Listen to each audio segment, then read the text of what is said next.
Om Namo Bhagavate Vasudevaya.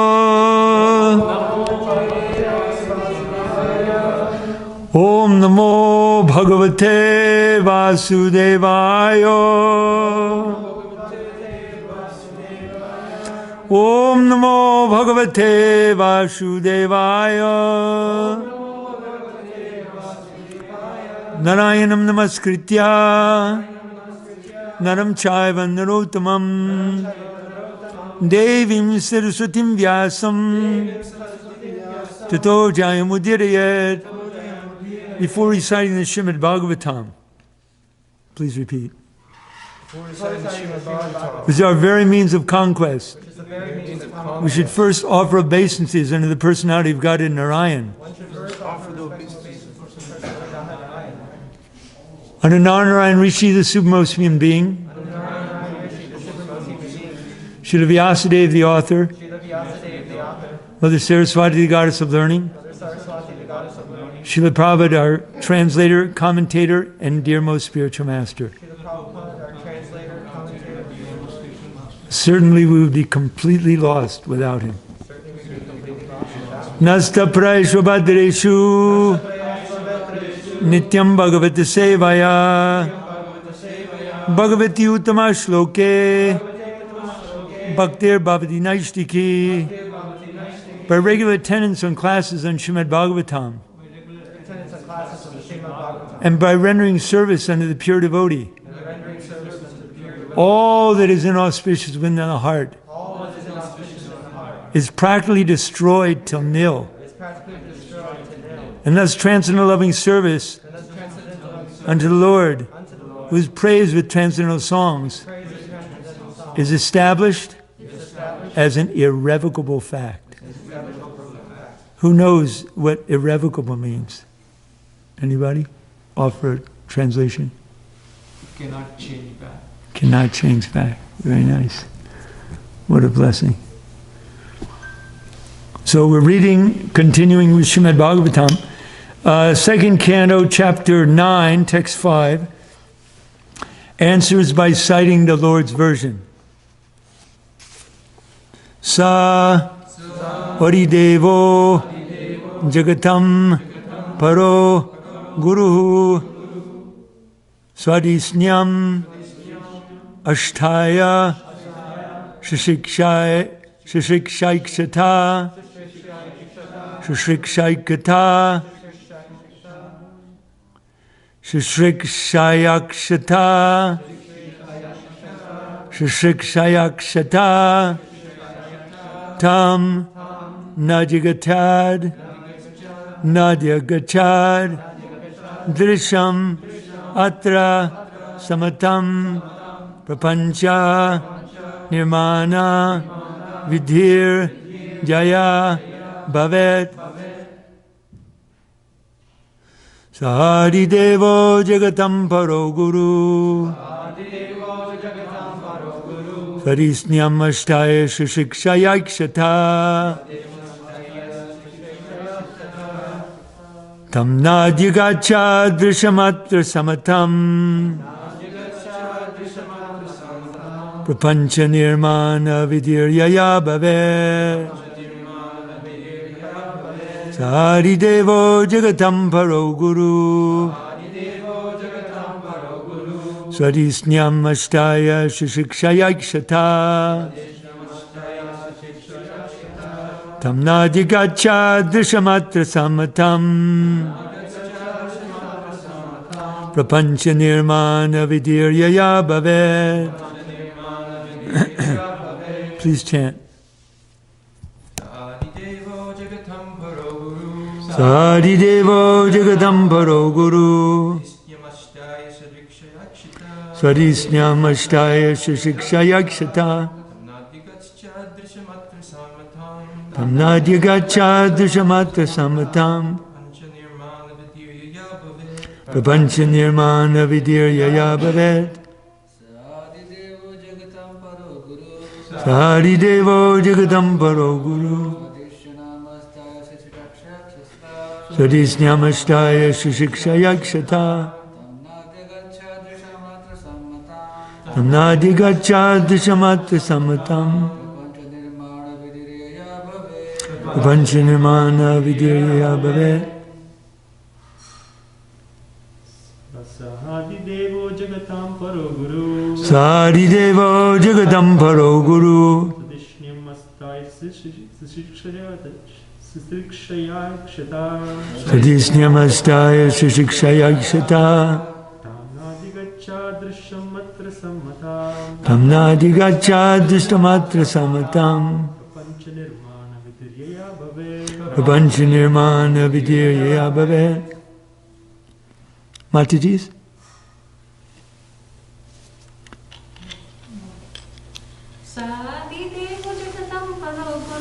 Sadidevo jagatam paro guru. Sadishnyam ashtaya shishikshaya sata.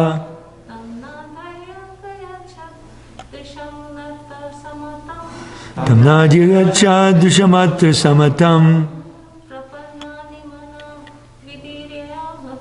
Prapancha nirmana vidirya bhavet.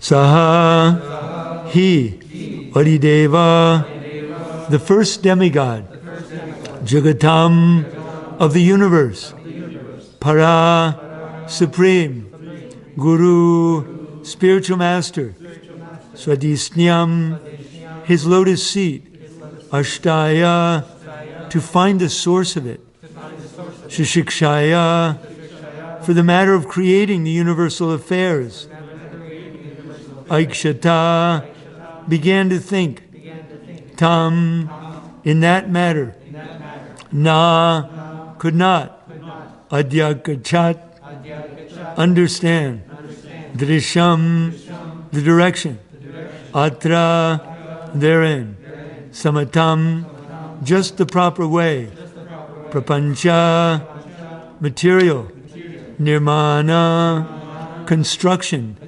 Vidhi, process, Yaya, as much as, Bhavet, should be. Translation. Lord Brahma, the first spiritual master, supreme in the universe, could not trace out the source of his lotus seat. And while thinking of creating the material world, he could not understand the proper direction for such creative work, nor could he find out the process for such creation. Please repeat. Lord Brahma, the first spiritual master, supreme in the universe, could not trace out the source of his lotus seat. And while thinking of creating the material world, he could not understand the proper direction for such creative work, nor could he find out the process for such creation. Purport by His Divine Grace A.C. Bhaktivedanta Swami Srila Prabhupada Ki Jai. This verse is a prelude for explaining the transcendental nature of the form and abode of the Lord. In the beginning of Srimad Bhagavatam, it has already been said that the Supreme Absolute Truth exists in His own abode without any touch of the deluding energy. Therefore, the kingdom of God is not a myth, but factually a different and transcendental sphere of planets known as Vaikunthas.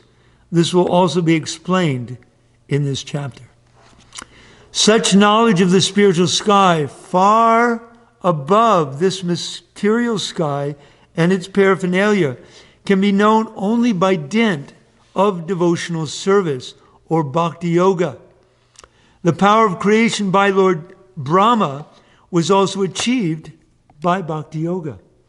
Brahmaji was bewildered in the matter of creation, and he could not even trace out the source of his own existence. But all this knowledge was fully achieved by him through the medium of bhakti yoga.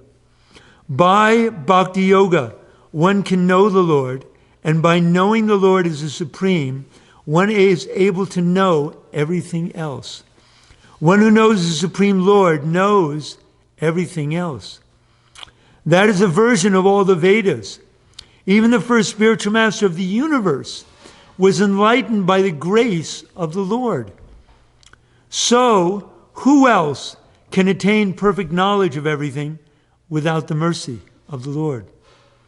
If anyone desires to seek perfect knowledge of everything, he must seek the mercy of the Lord, and there is no other means. To seek knowledge on the strength of one's personal attempt is a sheer waste of time. Translation again. Lord Brahma, the first spiritual master, supreme in the universe, could not trace out the source of his lotus seat. And while thinking of creating the material world, he could not find the proper direction for such creative work, nor could he find out the process for such creation. Om Agyan Timarandasya Gananjana Salakaya Chakshur Unmilitam Jena Tasmai Shri Guruve Namaha. I was born in the darkness, ignorance, but my spiritual master, by his causeless mercy, Shri Bhaktivedanta Swami Srila Prabhupada, has forced my eyes open and continues to force my eyes open with the torchlight of knowledge. Therefore, I offer my most humble obeisances under his lotus feet.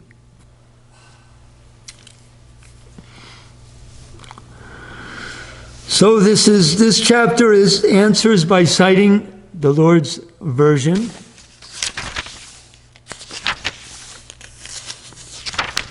And here in this chapter, Shukadeva Goswami is replying to Maharaj Parikshit's questions,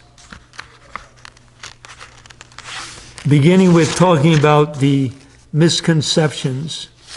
The very interesting chapter. There's quite important verses here.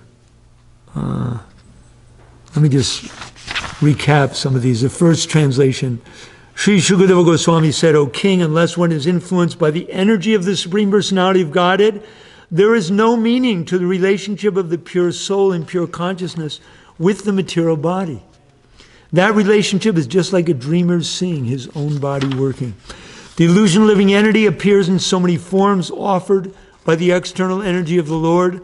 While enjoying in the modes of material nature, the encaged living entity misconceives, thinking in terms of I and mine.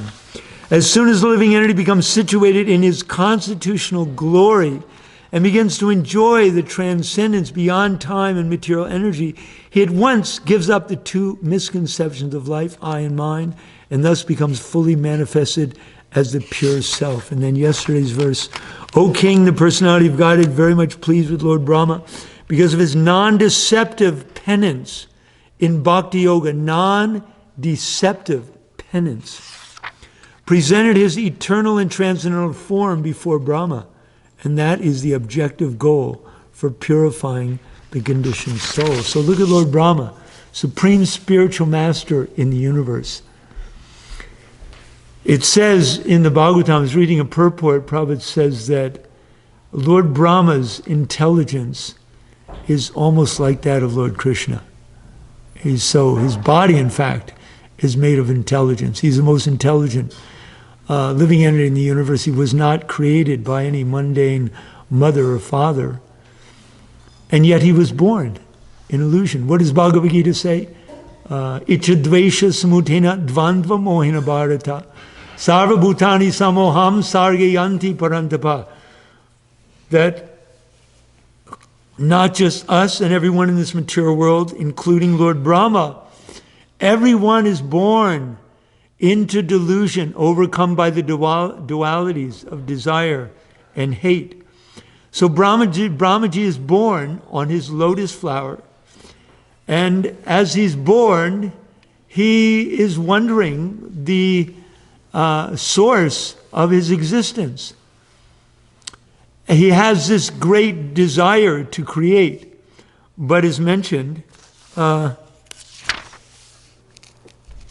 he could not trace out the source of his existence, and he could not find proper direction for such creative work. Nor did he know the process for such creation. So what did he do? He looked down, he saw the lotus stem, he saw the Garbhodak ocean. He thought he'd just climb down and try to figure it out himself. He climbed down the lotus stem, he started wading through the Garbhodok water, all of a sudden, he heard the sound. Tapa! He immediately understood, because he's very intelligent. So he turned around, he went back to the lotus. He understood he must undergo austerity, penance.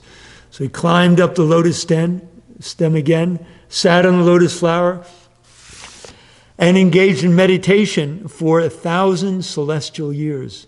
Who knows how long that is? That's celestial years of the demigods. 1,200 for me. Huh? 1,200 for one of something crazy. Well, it says that is it one day of ours? Yes. Is 6 months of the demigods? Right, so 1 year is like 1,200 years. It's a long time, whatever Yeah, it is. really long time. It's a long time, in relative to us. And so at the end, Lord Brahma, Krishna appeared to him. In fact, in the Bhagavatam, he explains Krishna was so pleased by his meditation, by his penance, that he shook his hand. He congratulated him. So yeah, we're all born into delusion. Prabhupada states in the purport that one who thinks he can gain knowledge on the strength of one's own personal attempt, it's simply a sheer waste of time. So, this verse is instructive in so many ways. Brahma, of course, is the leader of our sampradaya. And we can understand, yad yad achariti shrestas tat tat evitaru. Whatever a great man does, common men follows in his footsteps. So we can all follow Brahma's lead and try to be patient and tolerant and realize that the bewilderment in this material world goes really deep, and it's not easy to get out of it.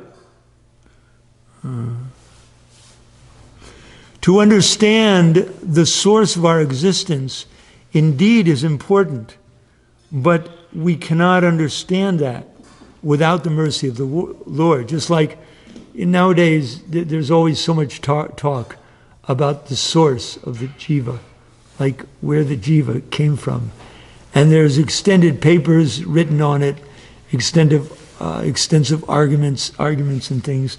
But it's really not the most important thing in the beginning. It says that just like a tree comes from a seed, right? A huge banyan tree comes from a seed. So if we try to source out the source of the tree and find that seed is no longer there. It's just an unlimited. We'll get lost just following all the extensive root system. So the material world is created, and it's the creation of the Lord. Everything that happens within our body, within our perception, is all the inconceivable potency of the Lord. But because we have this false ego, as mentioned in the previous verses, this conception of I and mine, there's no meaning to everything we do in this world, quite honestly. I mean, isn't that what it's saying? With that, holding that misconception, our whole life is built around that misconception. So unless we become free from that, what hope is there?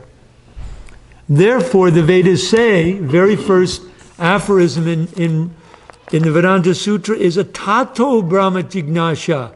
Atato, that now is a time for self-realization. Not tomorrow, not next week, not when I retire. Oh, I'm so busy now.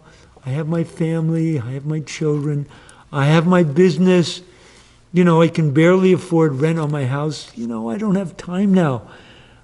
Later on, when I get that, good position, I get more money, and I'm able to take longer vacations, I'll start getting serious. I'll start chanting Hare Krishna. Or, it doesn't happen. And then later on thinking, well, I'm just 10 years till retirement. I'll wait till I retire, and then I'll take it seriously. No! It never happens. What's the most wonderful thing in this world? That everyone and everything is dying, yet everyone thinks, it's not going to happen to me. We say, of course it'll happen to me. But if we really understood that, then how serious would we become in our spiritual life? Param ya viparam natesham. This very material world is a very, very dangerous place. And people just can catch a little virus and all of a sudden, within a few days, be gone. It's happening to so many people. We can be driving in our car and just a split second, inattention, all of a sudden, a car, unexpectedly, we're a little bit over in the lane, that's it, we're finished. This life is so it's so delicate. This body is so delicate. I really realize this as I get older and older, that health is so fragile.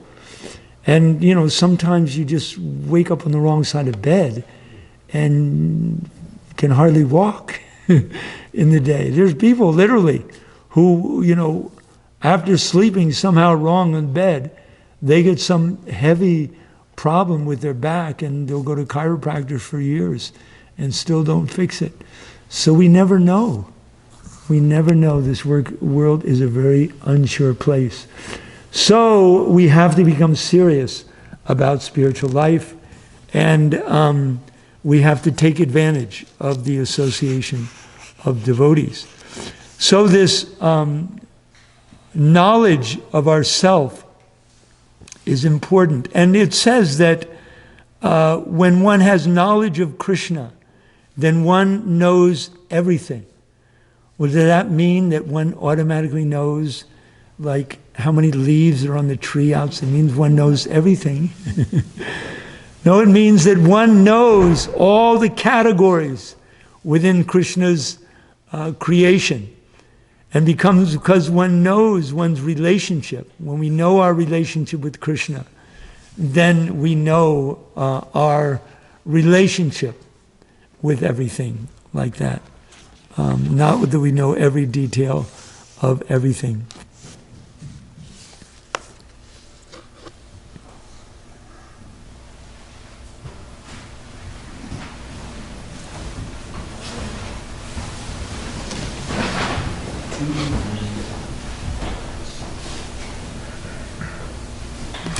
So then from practice, so it talked about Bhakti Yoga here, and how Lord Brahma became perfect by Bhakti Yoga. So there's 6 different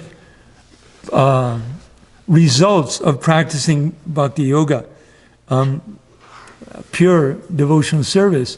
And the first thing is that pure devotional service brings relief from all kinds of distress. And the next thing that happens, that's Vidyavadu Jivanam, Cheto Darpanam Arjanam. As the heart becomes cleansed, then Vidyavadu Jivanam. And I was listening to a class by, I was listening to a class by Hanumat Preshika Swami, and he was saying how this is a process where we're utilizing our tongue by chanting Hare Krishna. So he was saying that we're also performing karma yoga. Therefore, the jaw must also work. It's not that just one has to, be working in some activity to perform karma yoga. By chanting Hare Krishna, we're also, if we do it right, we're also performing karma yoga. I remember when I was a young devotee, I was in charge of I became temple commander in Mayapur one year during the festival, and we were building the rooms on the wall, and we didn't know if we'd finish before the devotees came for the festival. So every devotee who came early, we were trying to get him to help out. And there was one devotee who refused to help. He came early. He was a big-bodied devotee from the U.S. And he would just maybe take breakfast or something, and then he would sit down in the banana patch and chant Hare Krishna all day long. And it really got under my skin. So I went to Srila Prabhupada, offered my obeisances, said, Srila Prabhupada, this devotee, we're trying to finish the rooms before the devotees come for the festival. We don't know if we're going to finish in time. All the devotees coming early. We're asking if they can even just do an hour or two of service to help a day. There's one devotee from the U.S., big, strong body. He won't do any service. He just sits out in the banana patch and just chants Hare Krishna all day long. So Prabhupada was chanting when I came in. I was bothering him. So he chanted a little bit longer, and just to help me think a little bit more deeply about what I was saying. And then he turned to me and said, he said, you think chanting is not service? That is the highest service. So chanting is the highest service, and everything else comes from this process of hearing. Just like in the process of material creation, sound is the basis of creation. It's the first there's subtle and then gross. So sound is the source of creation of this material world. So it's also the source, because we are also a creation of material body, and mind are part of the material creation. So similarly, by sound, we can actually dissolve the material construct of our illusion. It's said in the third canto by Kapila the son of Devahuti, incarnation of Krishna, that this process of Bhakti Yoga, we are burning up our subtle body. And so our material identity gradually becomes slackened. But it takes practice. It takes a lot of practice. And the conditioned state of our mind has reached where it's at because of practice. A lot of practice. Enjoying our senses in millions of species of life. And we are so convinced for so many lifetimes, excuse me, that we are this material body and mind, that it's very difficult to get out.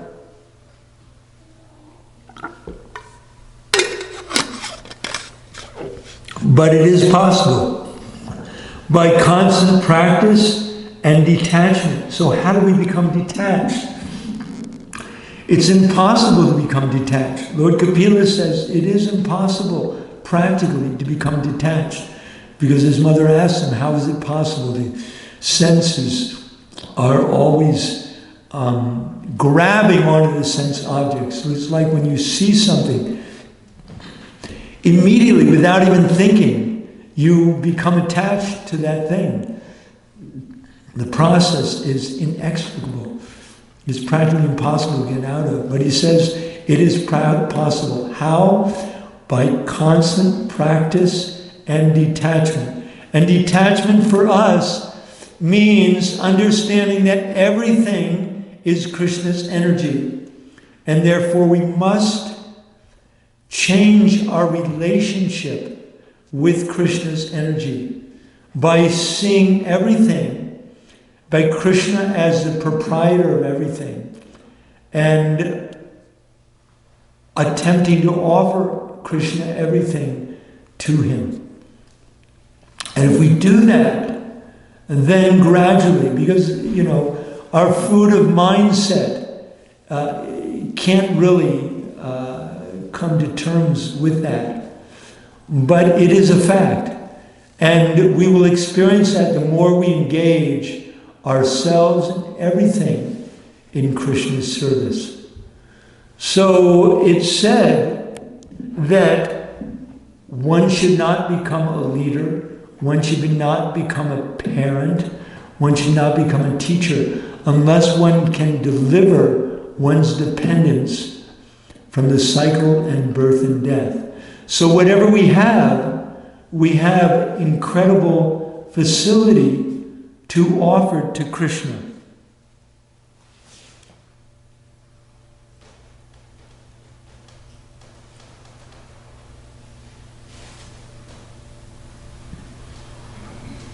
And by chanting, we experience the process of transformation. First of all, we experience freedom from material distress. The first thing that comes from chanting Hare Krishna and performing devotional service. These endless distractions that we're given by the mind, gradually, they start to lessen over time. And we start to feel some satisfaction and some peace within our heart. Then the next thing that happens is everything becomes auspicious. Our environment becomes auspicious. Our family becomes auspicious. Our job becomes auspicious. Our health increases. Everything becomes more auspicious. Now there are specific lessons that we've accepted in this lifetime. Although we don't specifically remember who we were in our past life, we can understand that we've acted in such a way so that we've gotten a birth in a certain culture. We've gotten certain parents, certain belief systems, or disbelief systems, shall we say, that we've accepted from our ancestors. We get birth for certain siblings like that. So many lessons in this lifetime. And if we become awake, if we become awakened by the process of Krishna consciousness, then by Krishna's grace, we will start seeing everything in relation with Krishna. And then everything, even this so-called apparently inauspicious thing, becomes auspicious because we see Krishna's hand in everything. And then Vidyavadu Jivanam, gradually we get knowledge of what is the origin of our existence. But that knowledge comes from mercy. That knowledge comes from Krishna's mercy. This knowledge that we're familiar with nowadays, knowledge of of objects, knowledge of this material world. This is all knowledge. This is a completely different category of knowledge. That's not the kind of knowledge we're interested in. This knowledge we're interested in is knowledge of our relationship with Krishna. And gradually the knowledge of that relationship starts becoming clearer and clearer to us. And the essence of that relationship we can always act upon, and that is we are eternal servants of Krishna. That was asked, question was asked to Srila Bhaktisiddhanta. Well, what is our relationship with Krishna? He says, our relationship with Krishna is dasa das anudas. We're the eternal servant of Krishna. Srila Prabhupada says that we should act in such a way so that our eternal serving mood becomes inspired. And so, naturally, as we go on in devotional service, we become so grateful for what Krishna is giving us, and that we want to serve more and more. And so every situation we're in, we can use that as a catalyst to serve Krishna. And then gradually we will get knowledge of the origin of our existence and the goal of our service, and then how to do it. So I think we'll stop here. If anyone has any questions or comments, we can entertain them. Yes, Mataji. He'll hand you the microphone. And for those listening on the internet for class, I apologize. I spaced out and didn't turn the mic on and only turned it on halfway through class. So please forgive me. Thank you very much for your wonderful class, Prabhuji. Prabhuji, Microphone is not on.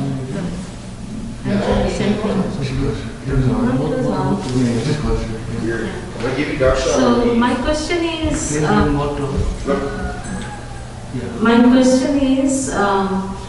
when we are like the leaders and the mothers or the parents, they have to make sure that whoever is coming in the world or whoever is they are leading, they become Krishna conscious. But this also depends on the child or on the people, right? Because their karma is also involved, whether they will be Krishna conscious and how much they will be. So how can we say fully that it belongs to the duty as parents or leaders? Well, our first duty is to ourselves. And so if we don't set a good example ourselves, then how we can expect our misbehaved children to follow our example? And they have free will, so we can't force them. But we have to set an example, and hopefully they will become inspired by that, because we don't know who our children are. You know, it says that in this age of Kali Yuga, the denizens in the heavenly planets are standing in line to take birth in Kali Yuga. What? The residents of the heavenly planets are living for hundreds of thousands, some of them millions of years. Their level of enjoyment there is hundreds of times more than we can imagine. And they want to come here and take birth in Kali Yuga, where the lifetime is no more than 100 years and is full of suffering, because demigods are very intelligent and they know the perfection which people got in Satya Yuga, living a lifetime of 100,000 years and practicing yoga for that whole. They can get that same perfection in Kali Yuga by taking birth in Bhartavarsha families like yours and growing up in a Vaishnava family and chanting Hare Krishna.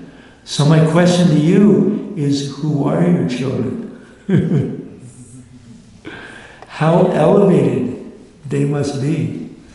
And although it may not appear so, or it may be that, you know, a child has taken birth who's from birth has, you know, some kind of birth effects and is blind or is in a wheelchair, and there was a child here earlier on, and It's my son. That's your son. Yeah, so, you know, Krishna is giving us service, and we are so fortunate. We don't know how fortunate we really are. And, you know, Krishna is looking for our attitude. He doesn't care about whatever service we do. He's looking for our attitude. And when he sees the right attitude, he gives us unlimited mercy. And so I was looking at your son this morning, and I was thinking, that's me. I am so unconscious of my relationship with Krishna, of my duty in life. And, you know, we're all dependent on Krishna. This life is so fleeting. And the desire for, you know, wealth and name and fame and all these distractions in this world they're just that, they're distractions. And so Krishna, puts us in different situations to learn suffering. It says in the Bhagavatam that in this verse, when Lord Shiva, when the ocean of milk was being churned, first of all, this incredible poison came out, which was so deadly, they thought it was going to, everyone in the universe was going to die from it. It was so potent. So they asked Lord Shiva if he could help. So, as you know, Lord Shiva was able to shrink all the poison into the amount of poison in his hand and drank that. And one of the first verses, it says that saintly persons almost always undergo voluntary suffering for the benefit of others. So there's so much suffering in this world, but if we learn to accept it and to accept our lot, even Prabhupada in his 1936 Vyasa Puja offering, it's so nice. Actually, maybe I could read that to you.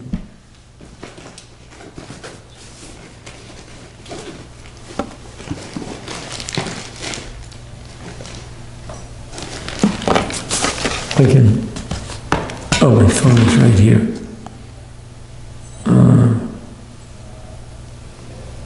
I think I have it in my notes here.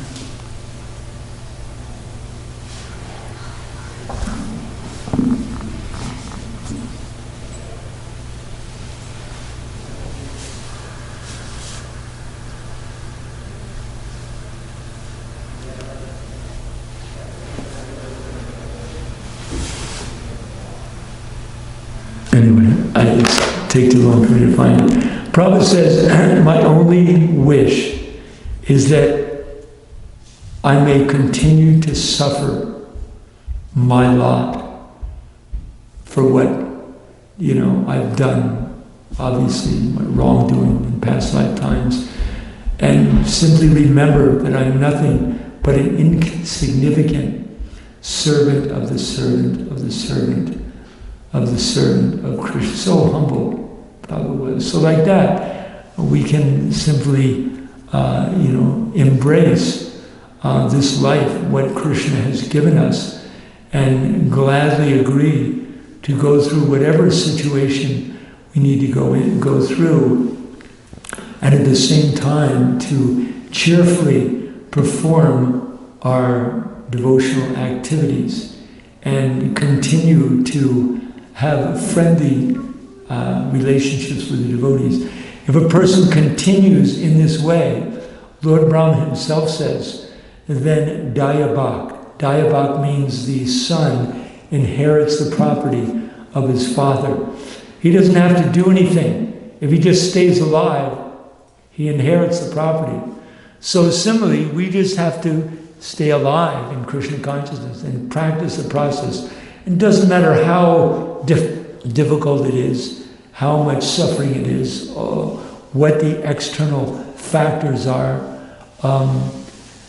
Krishna's watching, and he's, so pleased that it says that voluntary suffering we go through, and it may be that, like you say, our children aren't interested, but we just continue no matter what, and that becomes our ticket to go back to God. Any other questions? Yes, Martin. Hare Krishna, Prabhu. My question is, as living entities and as jivas, how can we constantly remember Krishna and engage all the interactions that we are witnessing as jiva and observing in the devotional service, and at the same time be mindful that we are the living soul and subservient to the Supreme Soul? Well, we're looking, as mentioned, we're looking for the, knowledge of our relationship with Krishna. Everything comes from the chanting. everything comes from the chanting. Everything. But we have to be mindful of the chanting. Mindful means mindful of Krishna. Krishna is always speaking to us. He's always speaking to us. He's always giving direction through our intelligence. But so often we may be missing his direction, clouded by, our emotional state, embedded as we are within the lower modes of passion and ignorance. But Krishna can help us. And he wants to help us. And he is helping us. More than we can ever understand. But the more we miss his direction, the more we have to take lessons in a little bit harsher ways. But the more we are able to chant his name, and we should be thinking that nothing else matters. I have to develop my relationship with Krishna, and it cannot wait. And if we have that intensity, that whatever we're doing, we should keep our beads with us everywhere. And every spare moment we get, start chanting Krishna's name. We will experience our mindset raising up higher and higher and higher. This process is not cheap. It's not automatic. The things that we're trying to become free from are keeping this whole world in illusion. It's practically impossible. We have to beg for the mercy. And we have to become qualified. We have to show Krishna that we're sincere. And that means taking up the process with enthusiasm, patience, and gradually the firm conviction will be there. But we have to constantly practice. That's the most important thing. And then all these misconceptions will gradually just go away on their own terms. This is the whole sum and substance of this verse also.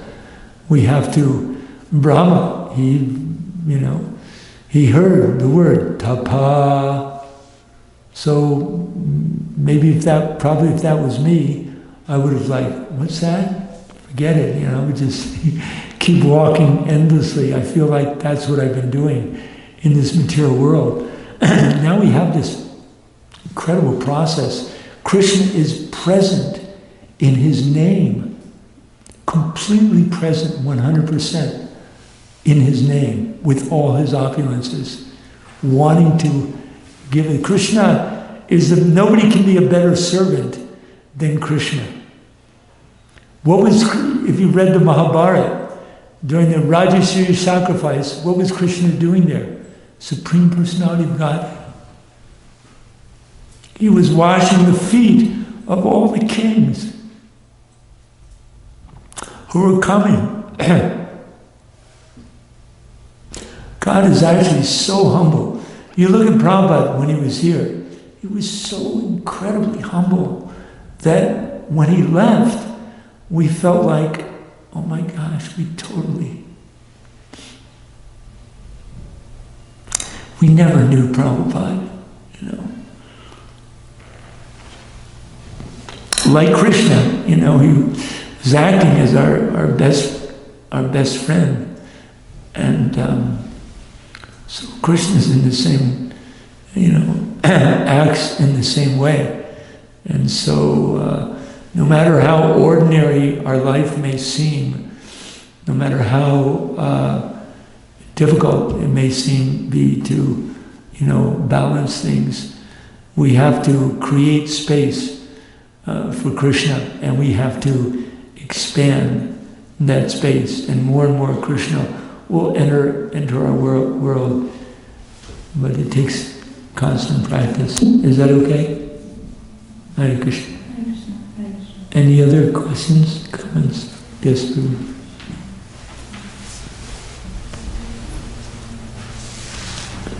Thanks for the class, Mom. I thought it was really nice. Recently, I've been trying to share some of this at the Kirtan Center in Pittsburgh, and my goal is to try and make this process more attractive to newer people or people that are kind of on the edge about it. But I'm also wrapped up in my expectations, and I want to have a plan about like how this process will go. But it's not going as I planned. I wanted to know what the best way to detach from my unrealistic expectations about my service. Yeah, good point.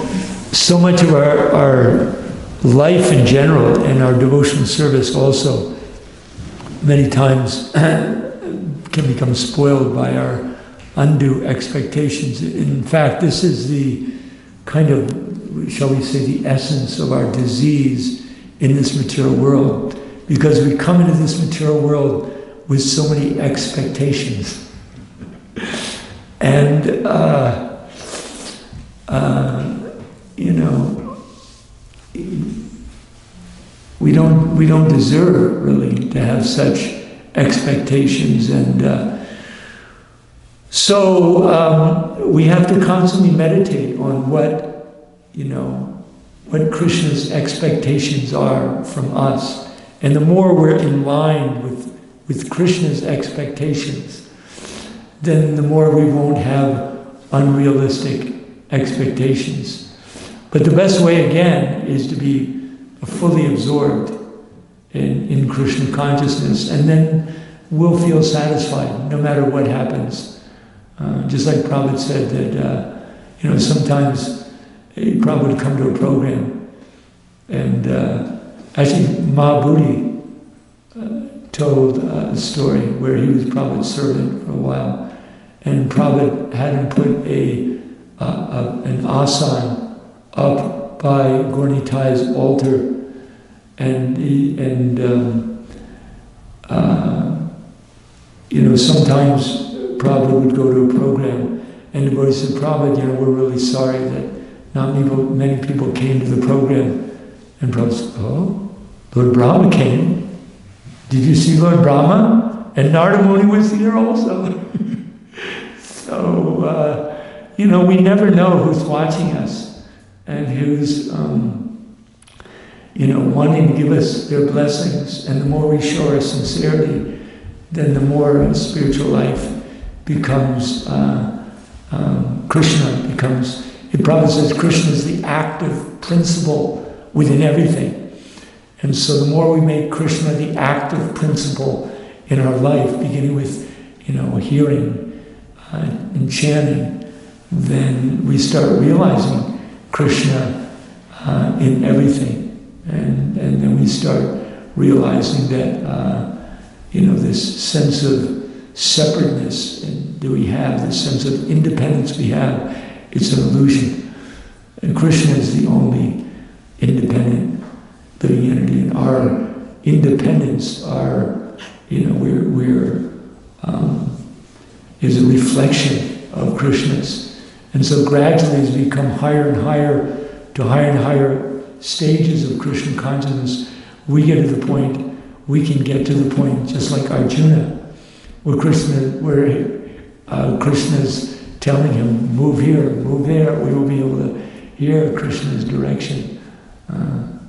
Takes some time, but this life is short, but this process is so powerful. Jai Grandarai Srimad Bhagavatam Ki Jai.